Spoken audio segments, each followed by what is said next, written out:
तेरी अपनी मर्जी की किताब तुम लैके जा सकते हो।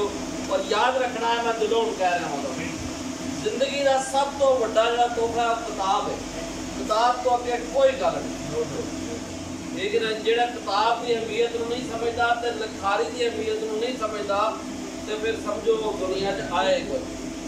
तो मियाँ साहब ने की फरमाया अपना डॉक्टर साहब कि बड़े लोग रह गए जो सुखन की पछाण रख कुछ वड्डा मार के भन देते हैं। गल ये जो कदर शराब ने घट ने, इसलिए सानू कदर करनी चाहिए।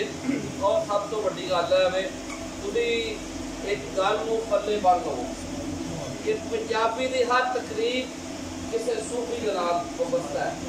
तो सूफी सिलसिला फैज का फैज दर फैज। और कई सत्त नस्ल तक तो बुजुर्ग बोलते आते, लेकिन एक बुजुर्ग होया सत्त नस्ल तक वो असर मुकता नहीं। तो जे असी अमल करिए तो फिर ता हयात ही नहीं होगी।